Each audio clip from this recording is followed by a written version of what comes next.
Third week of February, MetaMentors back at it again. News is hot. You've got like way too many news articles because there's so much happening, including the Super Bowl just passed. So let's hear some hot news, Ben.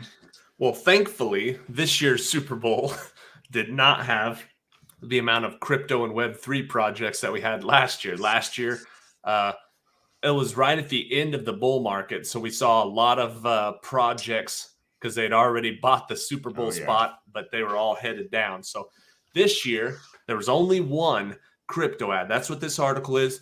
Again, we're going to post all the links for these articles so you can go look at them yourself down in the description of this video below.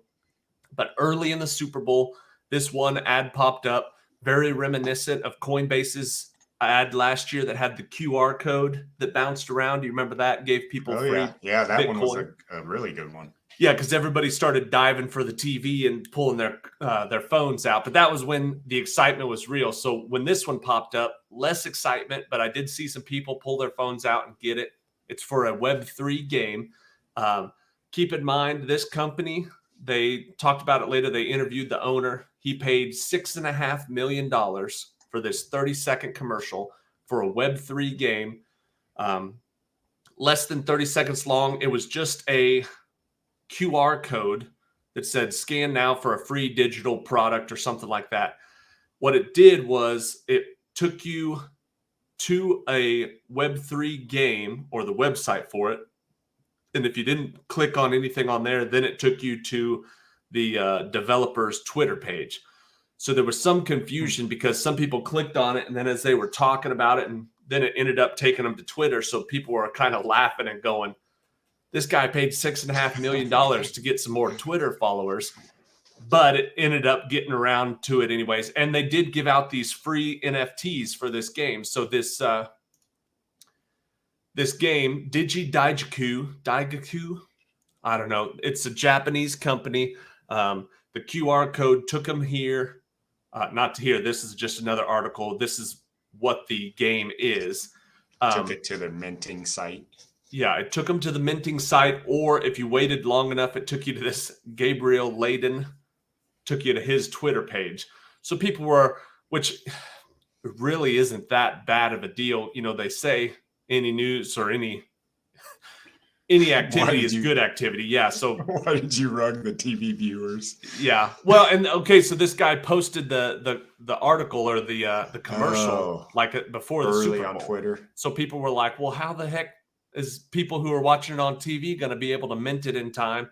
So there was a little bit of controversy surrounding it, but it was like last year. Again, Coinbase's ad, it popped up and it crashed the website because so many people went to it. You know, it's really hard when you think 100 million people are watching this, and potentially you could drop 1 million, 5 million, 10 million people to your site immediately. And so they put all these backups, fail safes in, and then it went smoothly, and it ended up, all those fail safes ended up just confusing people. Like the early ad, they redirected to Twitter in case the website crashed. And so interesting. Anyways, they gave out these free NFTs, and they were selling a couple hours later for about $700. So if you were able to mint one of these free NFTs, you pay a couple bucks in gas.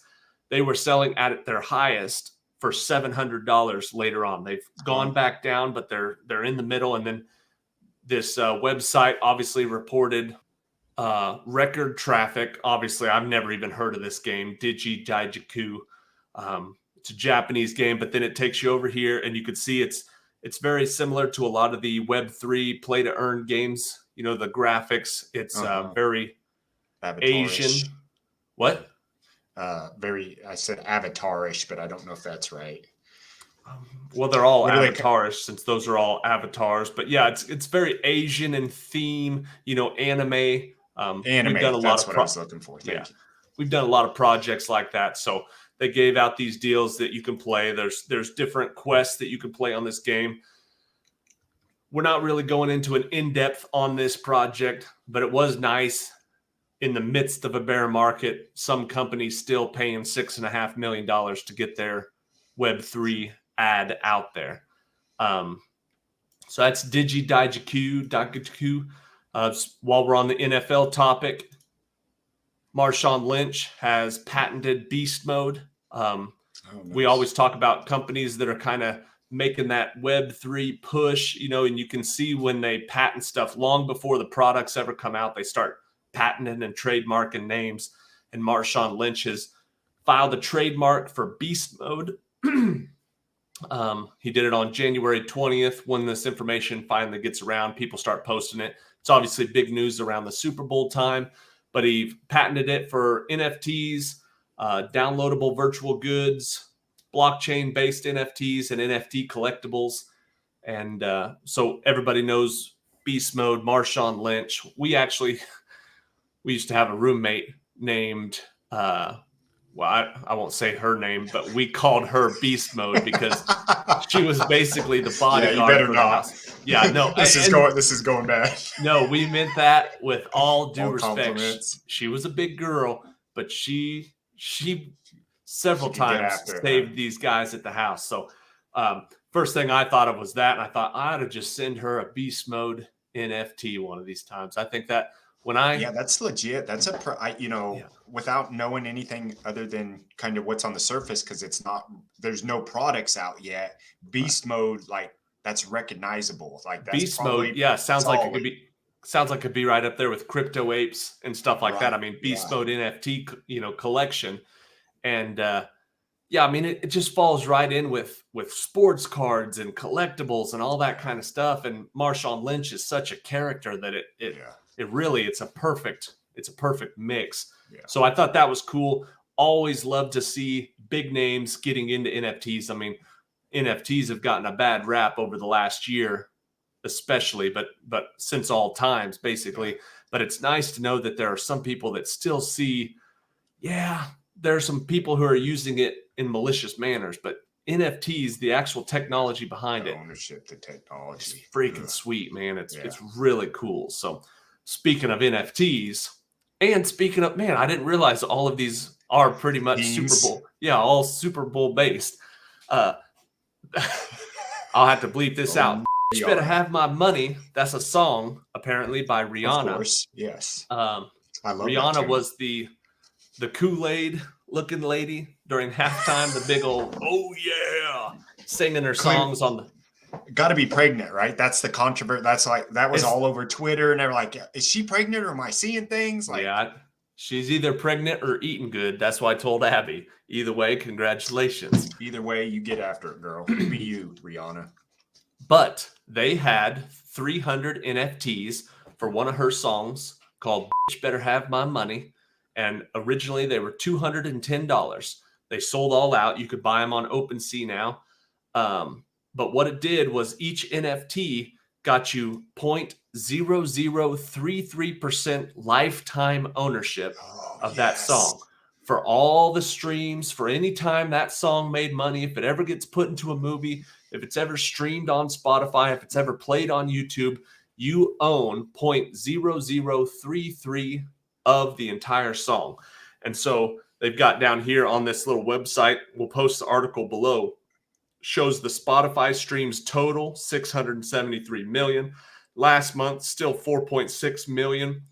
They show you about how much they expect you to return year to year.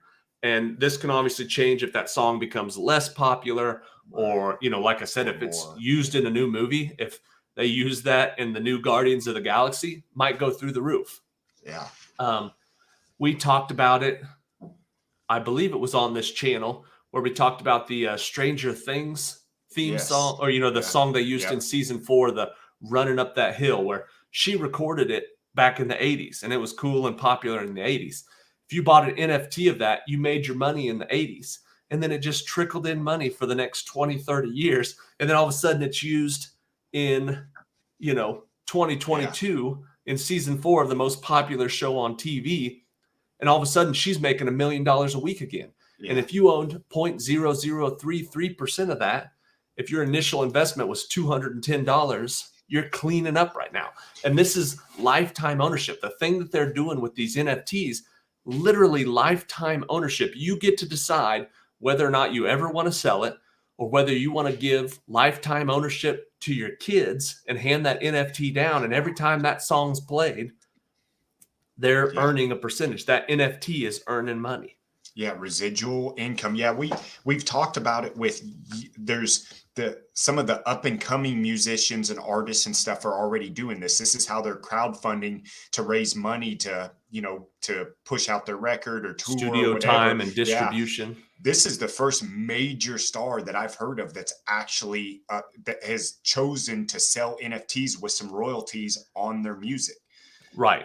Rihanna doesn't may not be the first. It's the first I've heard of. It's the first we've really talked about. And Rihanna doesn't have to do this. They only sold 300 of them. This was more like a novelty. Hey, look at this. Look at this project. But there are actually artists that don't have the record deals, that don't have the studio costs, that can't afford to do that, that are like, they're selling 50% of their song, in an NFT or in a memorabilia that you actually, I'll invest if they get 5,000 people to invest $100 each, they've got some real money to start putting this music out.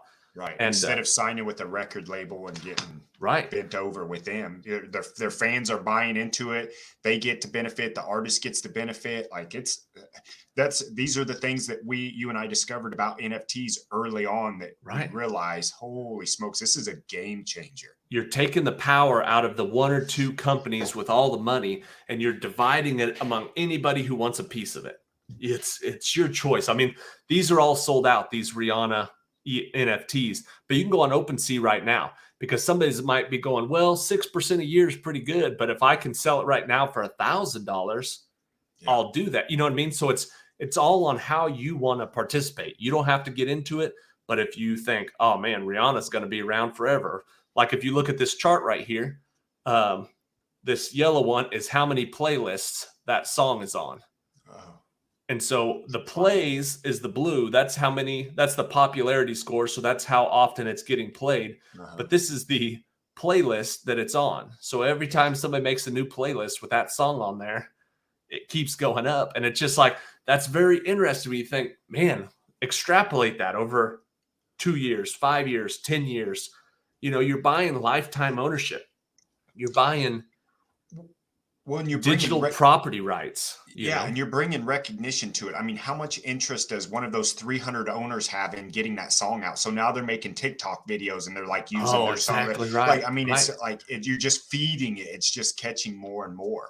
Right. And again, this was I don't know when they launched this. This is maybe a couple weeks or a couple months ago.